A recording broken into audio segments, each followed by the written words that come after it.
are going to ask you some questions. If you do ask one, the lovely Diego will be giving you a DVD, but also a Proxy chapstick, which is, funnily enough, not for your lips, but for your nipples. Now listen, just now people have seen it, now you know why it's quite a difficult film to talk about. Munchausen's by Proxy is the condition that you based it on, where the title comes from. Exactly. Where did you come up with that? Well, I'm always trying to make a film dealing with the subject matter that I haven't really seen portrayed before in cinema. And so it is of note that the co-writer Kevin Donner and myself are both stay-at-home dads. And so we, to make it even that much more disturbing, so we both have sort of been immersed in this world of stay-at-home parents, which is mostly women.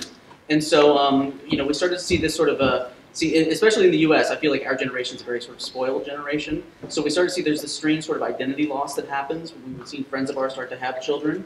And that got us sort of thinking about this Munchausen by proxy syndrome. And then wouldn't it be interesting to have two women who are suffering from slightly different versions of this same condition, but yet are polar opposites in terms of their personality and the worlds that they live in, and that they would meet and sort of fill this strange void in each other's lives. So that's kind of where it all began. And I mean, you shot it in your hometown, right? Which is Richmond, Indiana. Richmond, Indiana. You are literally the one filmmaker. That's right. This entire yes, I've done 4 features in Richmond, Indiana. Yeah. And you've never felt like you wanted to move somewhere else and do it? Well, I mean, I lived in LA for 5 years, and I lived in Chicago for 2 years, but LA is really, ironically, the most difficult city in the world to make your first film. Because everybody's trying to make a film there. It's like 5 million people trying to put their foot through the same door. So after sort of, you know, meeting some people out there, I just decided to move back to where I grew up at, and it would be easier for me to raise money because not many people, hardly any, are asking people for money to make movies. You know, so for those that have like some sort of expendable income who happen to like movies, it just sort of seemed like an interesting kind of cool thing to put some money into that they were okay with losing. And that's kind of how I got the first one going. And then that one did okay, and it got released, and then it was, you know, well received by critics. And you know, one movie helps get another one made, and so people would just roll money over, and then others would see it, and they'd start sort of approaching me about, oh, what are you doing next? And maybe I can help you out and give you some money. So that sort of has been the way with all 4. But after doing this one, I feel like I've shot every square inch of that town now, and I'm so ready to not shoot another film in Richmond, Indiana. So I've written the next one for Chicago, actually, so that's the one I'm working on now. I'm looking forward to shooting something in a big city and just sort of dealing with a different type of landscape. We should mention that in the interim time, this is now being picked up for UK release by Koch Media. Yes. So we're really pleased by that because it is good. Absolutely, yeah. Now, just say one thing about the casting of the girls, and then we'll hand it over to everyone. Right. Essentially, one of the leads of my previous film was Margot Martindale, and she's at a fairly big agency in LA and New York. And she was Margot, you'd have seen, August Osage County. Right. She was in The Americans. $1 Million Baby. She played Hilary Swank's mother. Yeah. And so she really helped me sort of getting this next one made by getting it into agents at her agency to help me cast. And the ways that agents work is typically, if you're not going for somebody specific, they will send you lists of actors that they feel might be right for the part. And so I just was interviewing lots of women and lots of different actresses. And I knew that these were both going to be very difficult parts to cast and very difficult parts to play for an actress. And so I was just looking for those that were falling in love with it for what I consider to be all the right reasons, and were really going to embrace the challenge of these parts. And Alexi and Alexa just really, when I spoke with both of them, I just, you know, something in me just felt they were both really right for it. And I'm very pleased, you know, very proud of their performances. And Christina played from Halloween. Right. Christina I met through Hannah Hall, who was also in my previous film, Scalene, and they were both in Rob Zombie's Halloween together. Hannah is the older sister at the beginning. And so we were showing Scalene at a horror convention in Gatlinburg, Tennessee, and Christina was sharing a table with Hannah because they were both in Halloween together. And we just sort of hung out, and I was just about to begin writing this script, and just something struck me that she could be right for something like this, and I just really pretty much wrote it with her in mind. So she was on board very early on in the process. She was quite concerned though, because when I spoke to her, she thought she was going to come across as a bit too butch for the lesbian part. She was really quite scared. It was this strange sort of mixture of, like, she was very excited about playing playing a part she'd never played before and doing something quite different, and really even changing herself physically. Like, we paid for physical training for her to do a lot of boxing and build up a muscle mass. But then when she started to see herself on screen, she was like, wow, I look like a man now. And it really kind of, you know, like, threw her off at first. It was like, yeah, but that's why you wanted to do it, because it was so different. So I keep reassuring her, like, no, this is the way it's supposed to be, you know? So yeah, I think that overall, though, she ended up, when it was all said and done, she was very proud of her performance. And the spectacular slow motion death, I think, is just brilliantly done. I don't know how you feel about that. I said Brian De Palma. You said Lars von Trier. Right. Well, I was seeing these amazing slow motion sequences that von Trier was doing in Antichrist and Melancholia, and wanted to just sort of design this slow motion sequence with the same camera he had been using, which was the Phantom camera. And I felt that also if our main character that we'd been with for an hour into the film, that if she was going to be killed off, she needed to go off with some style. You know, and also it was almost sort of a way of like convincing people, yes, you almost had to take your time, I'm really going to kill this person, you know, and then lead you into a completely separate movie for the second half. Right, your turn. Anybody want to ask anything? Yes. I was just wondering, did you find it difficult to write a screenplay with quite complex women characters? Well, I mean, that's certainly the hope, and you want to write something that's going to attract good actors to it. And so, that's just something that I look for as an audience when I see films, you know. And we wanted to do something too that we felt was going to help surprise people along the way. That use certain expectations you have within story and sort of these devices that films usually use, and then go against those expectations. So hopefully keep it surprising throughout. And so every time when we were writing it, we felt that we knew where it was going as an audience, as the writers. We would change it, you know. But then hopefully by the end, you feel that it's all justifiable change. It all makes sense upon hopefully a second viewing. I think it was about the slow motion sequence that turned point in the film. Like Alan said, he said about the Palma and it came from the Fury, especially the slow motion. But how did you find, with regards to the physical effects, the blood? Right. Did you do just tons of takes and then pick the right ones, or just kind of, if you couldn't hear that, it was about filming the slow motion sequence. Did you do tons of takes to actually sort of pick the best bit? Right. The very opposite. That was the only time I've been able to build a set in a film. So that bathroom is all a set on a stage, and we only had that stage for one day. And so we had to shoot everything in that bathroom. So we not only have the Phantom slow motion sequence, but we also have a few dialogue scenes in that bathroom. So we only had it for one day, and we had to shoot everything. And then also with the effects, because it takes so much time to clean up after each one, we had to shoot it in sequence. You know, so that if once blood sprayed against the wall, we were always going to see that blood on the wall again. And so I actually only got one take of each one of those shots.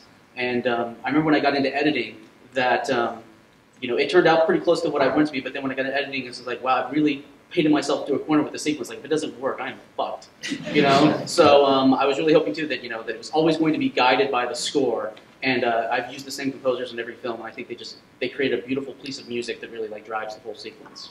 There was somebody... Yes.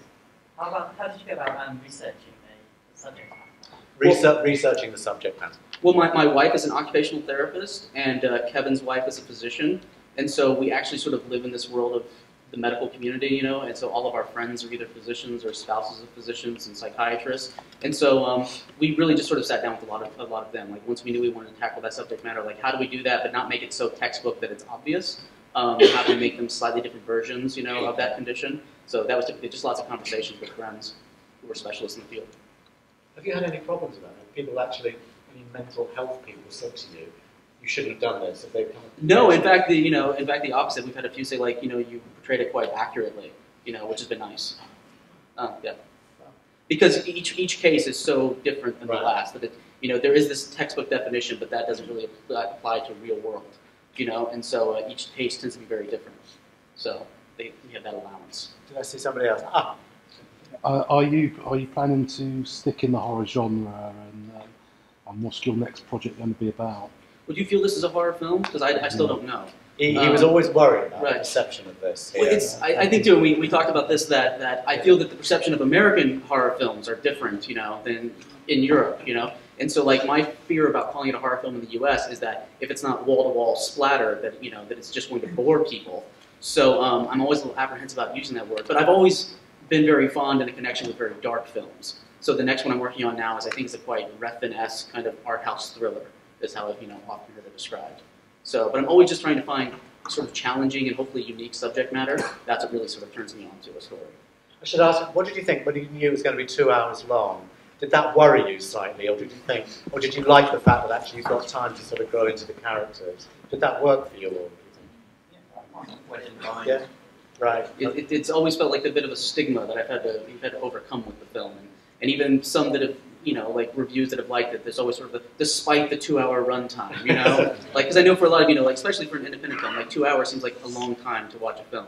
And I didn't set out to make a 2-hour-long film, and in fact, I cut more out of this than anything I've ever made before, but that's just sort of, it's what it became, and at some point you have to sort of, give yourself over to the movie, like, this is what it is, and I can't, do anything more. Feel like 2 hours, though? Great. No, that's the right thing to say. That's the right thing to say. Thank you. Anybody else? Yes. From the material that was cut, was there anything else with the husband? Was there anything further with the husband? Yes, did you cut anything out with the husband? Any more material there? No, not really. I mean, a lot of it was just sort of trimming scenes down, and we had a scene where Christina's character, Annika, broke into the house, but then I felt again later that we didn't need that, and there was a whole scene also, the scene in the tattoo shop was extended where her boss came in, or the guy who ran the tattoo shop, and he was talking about how he's given her job back there, and I felt like the only information we're portraying here is that she works at the tattoo shop, or she used to, and that really doesn't, it's not relevant to anything. So it was like this 4-minute long, like sequence that we just threw out. So yeah, it was just trimming things up, to try to be as tight as possible.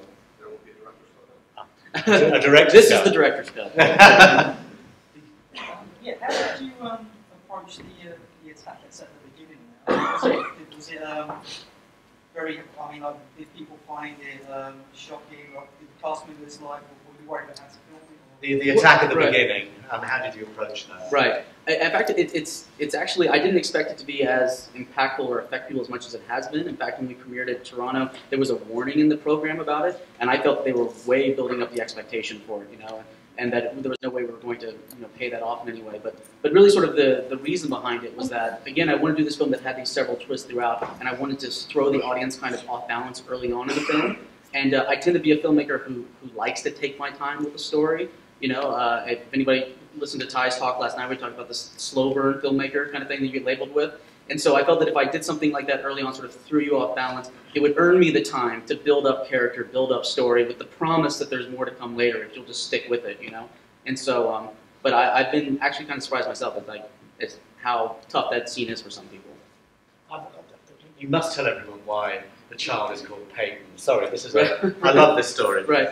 Well, I'm not really a sports fan at all, even though I'm from Indiana, which is, a very sports-loving state. But a few years ago, there was this quarterback named Peyton Manning that was, a really big deal in the state, sort of, just almost a godlike status with people.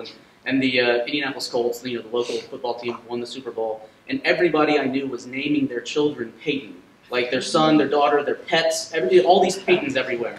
And so when we were writing the film, and so then a few years later, Peyton Manning left the Colts and went to another team. So then the whole state hated him, but yet they all still had these kids named Peyton. So then, so that's around the time we were writing the script. So we're like, well, let's name the son Peyton.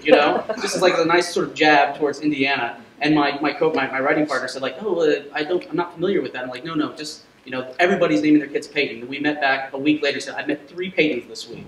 Like yeah. So and that's actually my son who plays Peyton in the film as well. Because how can you do that to somebody else's kid? Anybody else? Yeah. Yeah, I loved it. I thought it was really original. Thank you. Subject. I just wanted for you to sort of pay homage at all stylistically to like landscape in terms of the way it looked, and also the score and the background is felt a bit Hitchcocky. Right.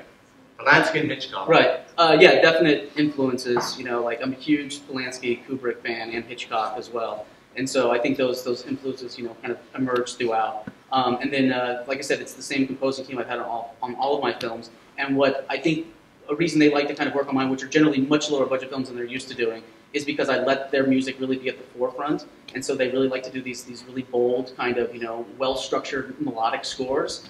And definitely their favorite composer is Bernard Herrmann, who did, all of the classic Hitchcock scores, And I just love that the score is almost its own character within the film, That's why I never like to do a scene where there's dialogue and music at the same time. Like almost when the music's happening, that's the dialogue. And so I just like it to be bold and have its own voice. And let's have one more from somebody. Yes. I was just going to ask, before Peyton gets murdered, Esther rolls her sleeves up. And I was wondering if that was in the script, or if you just came up with that on the day. She came up with that, yeah. No. Yeah. Just like about to get my hands dirty. That's terrible. Right, yeah. Yeah, that's right, yeah, she did that during the holiday. I remember after the first one, like, I really like you did the sleeves coming on, It's like, I just felt natural to do it that way. Yeah. That's right. How are you reviewed in your hometown? Are you like the John Waters version? They like you? You know, because my films are independent, there's only one big AMC movie theater there, and so, you know, unless I play there, people are fairly unaware. And I kind of like keeping it that way because I'm afraid that if too many people saw my film, it's a very conservative town, I'd get kicked out. You know, so yeah, they're fairly unaware of it. We have a good support on a city level, you know, city government level, where I'm friends with the mayor, and we sort of have this carte blanche, you can shoot wherever you want, and we'll shut down streets for you all for free, which is what makes it possible to shoot such a very low-budget film. But the city, I think that I live in, is fairly unaware of what I do. Well, I'm glad you loved it, because it's been one of my favourites for a long time. I've seen this film about 5 times in various different places, and I still think it works. Zach, thank you so much for coming. Thank you so much for having me. Thank you.